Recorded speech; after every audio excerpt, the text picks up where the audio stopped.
Good morning, everyone. Welcome to the Library of Congress National Book Festival. This session is Tia Fortuna's New Home, A Jewish-Cuban Journey with Ruth Behar. My name is Cecilia Cackley. I'll be the moderator for this session. I am a children's book buyer with First Book, a local nonprofit that provides access to new children's books for free or very little money to teachers at Title I schools and people who work in programs that serve children and families in need all across the country.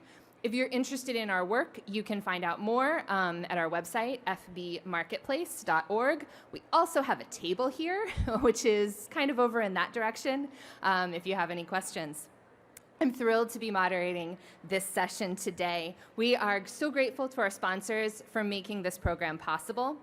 Just a couple of housekeeping notes. You are going to hear our fabulous picture book read by the author herself, and afterwards we will have time for Q&A. There are 2 microphones in each of the aisles, so be thinking about what questions you have for the author. If you want to know about her inspiration for the book, how it was written, the stories behind it, or anything else about being an author, now is your chance to get an answer. And following this program, Ruth will sign copies of her book over in the autograph booths at 11:30. All right. I am so pleased to welcome Ruth Behar to the Library of Congress National Book Festival. Ruth is the acclaimed author of many fiction and nonfiction books for adults and children. Her debut children's novel, Lucky Broken Girl, won the Pura Belpré Author Award. And she is also the author of Letters from Home and Tia Fortuna's New Home, the book we're celebrating today. Ruth was born in Havana, Cuba. She grew up in New York and has lived and worked in Spain and Mexico, but today calls Ann Arbor, Michigan home. Please welcome Ruth Behar. So you don't need to be there. Oh, that's true. So you can go all the way over. And here's the clicker. Is that the clicker? Yeah. Okay, great. And there it is on that side. They're all there. Okay. So you might Perfect. want to go over. Oh, they turn. Oh, okay, great. Hi, everyone. How are you? It's so great to be here. Hello, hello, hello. Well, I'm so glad to present my book, Tia Fortuna's New Home. This is my first time at the National Book Festival, and I'm so glad to be here with my first picture book as well.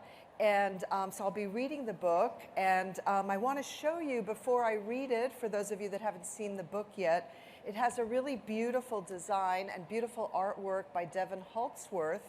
And when you open up the book, you see that it's a suitcase, it's a maleta, right? So it's a really special design, and the suitcase has a lot to do with the story and with the search for home, Tia Fortuna's New Home.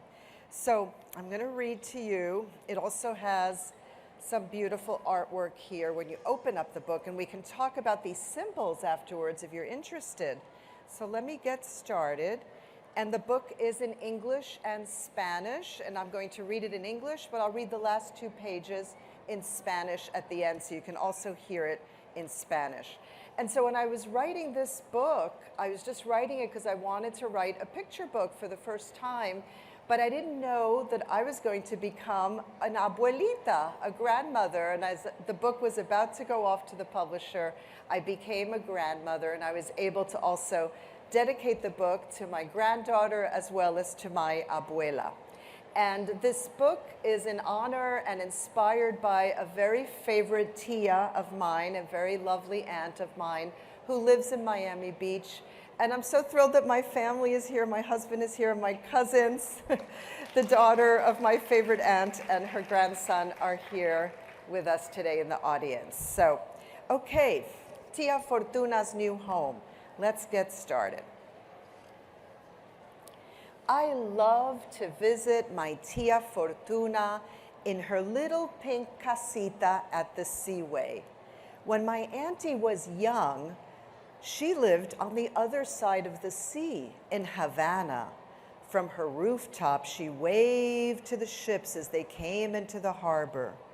But one day, Tia had to leave with nothing but a suitcase of old photographs and the mezuzah that hung on her doorpost, and a key to a home gone forever. She felt lost and wept many tears until she found her casita at the Seaway. She has lived there for years and years. Today is Tia's last day at the Seaway. Why do you have to move, Tia? Bulldozers are coming to tear down the Seaway. A fancy hotel will be built here. What will happen to your little pink casita? My home will be a memory.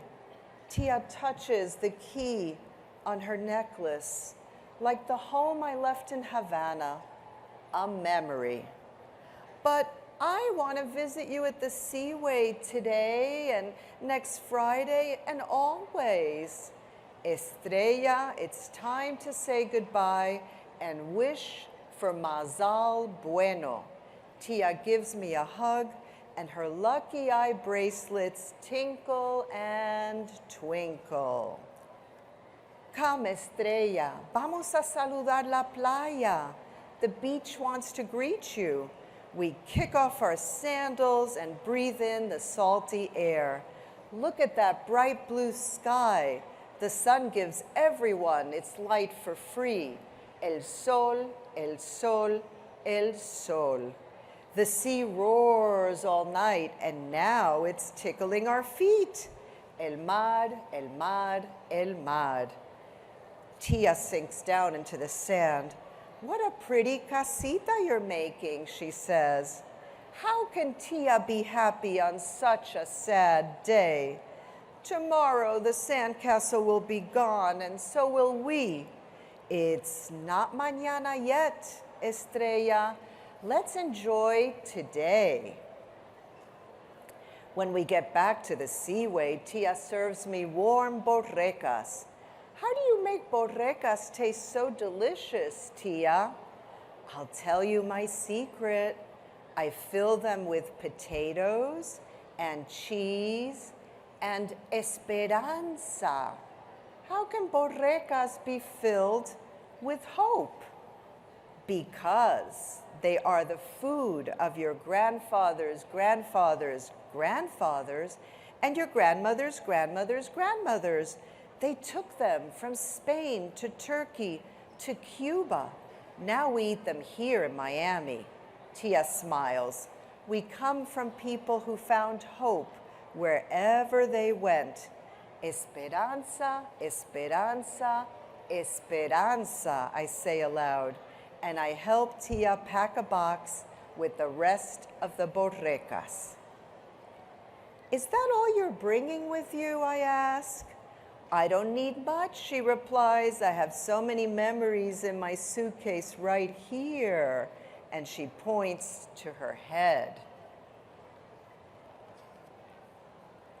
Mommy arrives and she's in a rush. Wait, Tia says, I need my good luck mezuzah. But Tia's mezuzah is so crusted with sea salt it won't budge. Finally, Tia asks, Mezuzah, would you please come with me? And it pops out. Tia locks the door and slips the big brass key in her pocket. Goodbye, mis palmeras, goodbye, she whispers. Palm trees swooshing answer her, adios, adios, adios. We leave the sea behind and drive toward the banyan trees and the butterflies. At the front gate, I feel Tia's hand tremble. Tia, where are we? La casa de los viejitos, Tia says. She leans against a banyan tree and runs her hands along its rooty trunk. Hello, glad to meet you. You've been here a while, haven't you? The banyan tree nods its head at Tia and says, Hola, hola, hola. We step inside and Tia says, let's share the borrecas with everyone we meet. Soon, they're all saying thank you. Thanks, arigato, adank, obrigado, shukran, gracias, merci, toda. You're welcome, Tia replies and makes new friends right away. The lady next door to Tia's room hears us speaking Spanish. I once lived by the port of Havana and waved to the ships, she says. So did I, Tia tells her. I'm glad we'll be neighbors. They laugh together like old friends. Mommy carries in Tia's suitcase. I help nail the salty mezuzah to the new doorpost. I arrange Tia's pillows on her bed. Here's a good place for your photo albums, I say to Tia. Gracias, Estrellita. It's starting to feel so cozy already, Tia says. She gives me a hug, and her lucky eye bracelets tinkle and twinkle. Tia, next time I visit, we'll sit in the garden and watch the butterflies dance. Mashallah. God willing, Tia says. Until then, here's a gift for you, Estrella. She puts something cool in my palm and squeezes my hand around it. The key to the Seaway. Look, Tia, I'll carry it with me always. And as soon as I slip the big brass key around my neck, I hear the sea laughing and smell the salty air. I can see the grandmothers and grandfathers from long ago carrying borrecas from Spain to Turkey to Cuba to Miami. At the front gate, we watch the night spread its blanket over the world. Look, Tia, the first star is lighting up the darkness everywhere. Estrella, estrella, estrella, she replies.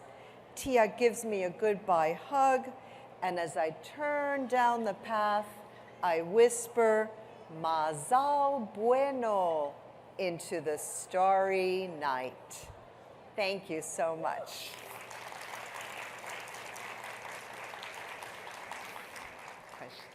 Read the Spanish? Do you want to hear the last page of the Spanish? Okay, because it's also in Spanish, El Nuevo Hogar de Tia Fortuna. I'll just read those last 2 pages so you can hear the Spanish. So, and if you want to go back to this page, the before, next to the last page. There. Okay. En la puerta principal vemos como la noche extiende su manto sobre el mundo. Mira, tía, la primera estrella ilumina la oscuridad en todas partes. Estrella, estrella, estrella, repite ella. Tía me da un abrazo de despedida y al doblar por el sendero susurro, Mazal bueno, bajo la noche estrellada. Gracias.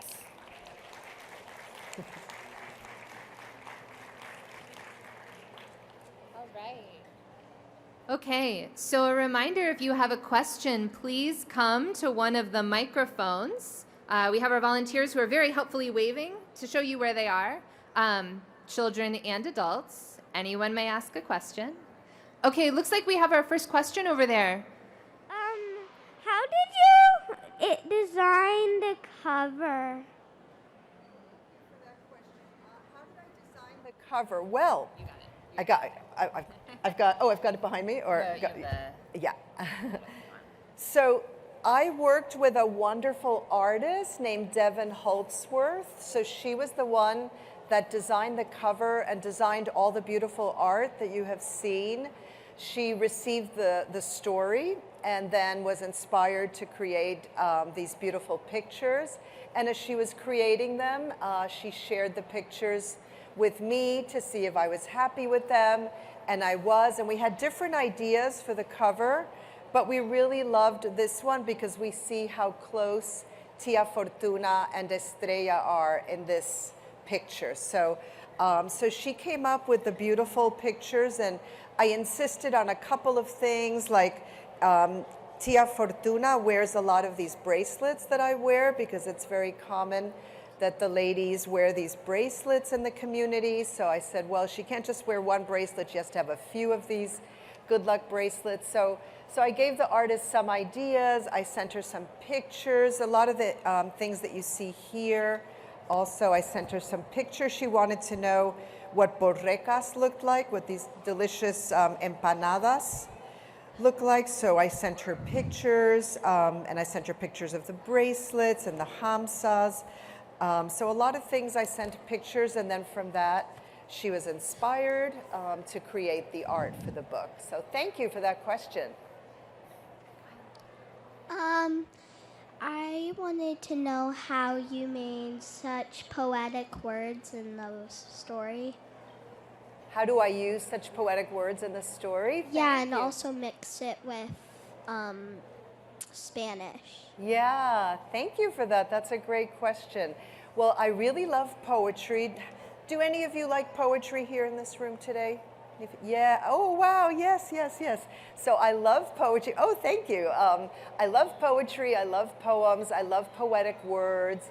So I tried to write the story in a very poetic way, but also in a way that was very understandable and that you could enjoy it as a story. And since I am Cuban born and grew up speaking Spanish at home with my family, and still do with my family, with my parents, we still speak Spanish. It was very important for me to include Spanish in the story as well. So I don't say little house, I say casita. And so then if you already know Spanish, it's like, great, there's a word in Spanish here. And then if you don't know Spanish, you might learn a new word like casita. So everybody gets to really enjoy that. So that's why I like to mix in a little Spanish. And there is a glossary, a glossario, at the end of the book. So the words, some of the words that you may not know, because I use words in different languages. There's Spanish words, but there's also words in Hebrew. There's words in Japanese, obrigado, for thank you. There's different words in the book. So that is also in the glossary. So you can learn some new words when you read this book. And I thought that would be fun. Well, thank you for your question. How did you learn Spanish? I learned Spanish from the time I was born, because I was born in Cuba, which is a country where people speak Spanish. So I heard Spanish very, very young. And then I came to the United States. We came as immigrants when I was 5 years old. We moved to New York, my parents and I and my brother and the family in general. And so everybody continued to speak Spanish because that was their first language. So I grew up hearing it. And my grandparents, my abuelos on my father's side, they spoke very little English. So I had to be able to speak Spanish to communicate with them. And then I loved Spanish so much that I studied it in school. I studied it all through school, and even in college, I continued to teach, to study Spanish. So I really love the language and love holding on to it. Thank you. Great questions.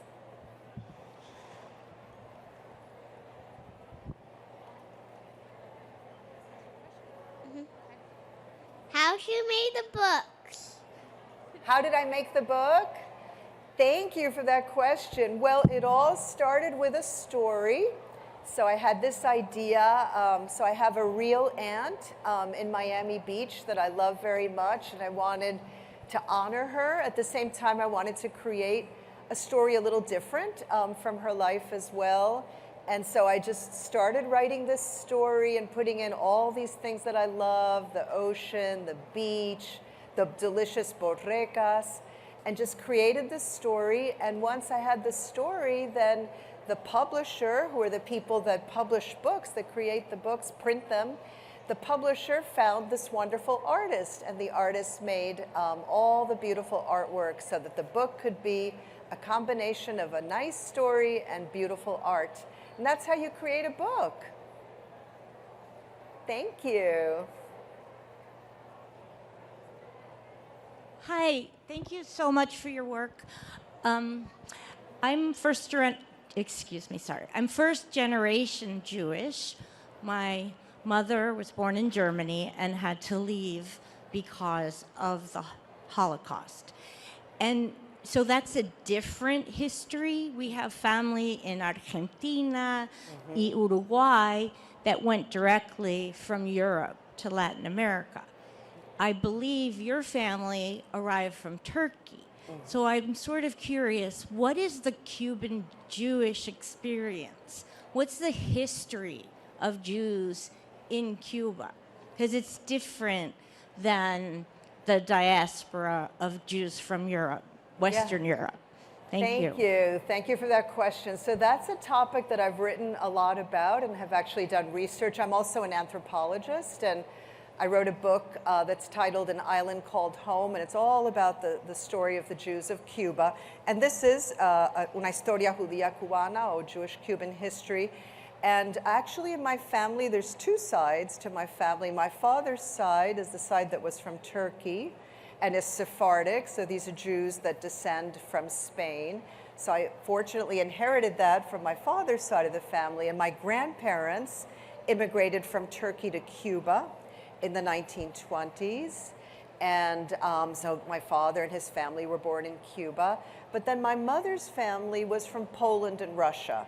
So my maternal grandparents had the Eastern European background, and they also settled in Cuba in the 20s and 30s. They spoke Yiddish, and my father's family spoke Ladino, the language that Sephardic Jews speak. And so I grew up with these two cultures. And so in this book, I wanted to honor my father's side of the family and the Sephardic Turkish side. But I have another book, a middle grade novel called Letters from Cuba, that is all about my mother's side of the family and that migration. So people came from both parts of Europe, and there were many Jews that found refuge in Cuba on the eve of the Holocaust. And this was true of my mother's family. They were able to get to Cuba just right before, a couple of years before the Holocaust, and Cuba offered them a home and a refuge. So I feel very close to Cuba because of that, because that was the place where my family found a home at a very difficult time in the world. So thank you for that question. Thank you. I think we have time for just one more. One more. I think a fantastic experience here. What's one bit of advice? I'm here with some young writers here that you have thinking back either to writing your first book or that you might have for them. They're in middle and high school. Yeah, thank you for that question. Well, I've been writing since I was a kid. I've always loved writing. I kept a diary. I don't know if any of you keep diaries or a journal, but I had one of those diaries. It was a little red notebook with a key, and I could open and close it with a key. So that's where I kept my secret thoughts and feelings. So I think keeping a diary or journal is a really good way to be thinking about ideas and stories. Also, I think what's really important, and this book really shows that, is to listen to your elders, listen to their stories. I was the kind of child that loved to sit around with my grandparents and ask them, oh, tell me your story. Where were you from? What was it like when you were a child? So I think listening is really important, and listening to other people's stories really inspires you to be a writer. So I would say those two things: keeping a journal, writing thoughts, ideas down, things that catch your interest, and then also paying attention, listening to the stories of others. That will inspire you to tell stories about the world, really, and about the other people, and to really create that compassion in your heart of caring for others, and that's what makes you a good writer.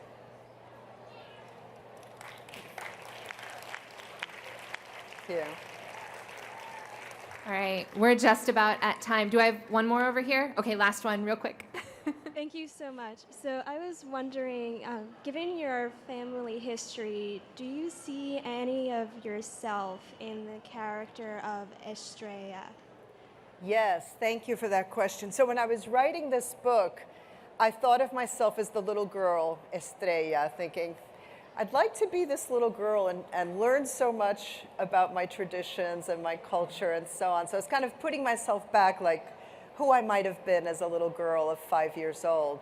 But then, as I got to the end of the story and I realized I'm an older person now, I thought I could be Tia Fortuna. I'm not a little girl anymore. And so I kind of played both roles, I feel, as I was writing. I felt at the beginning I was trying to be the little girl and just understand, here's my favorite Tia.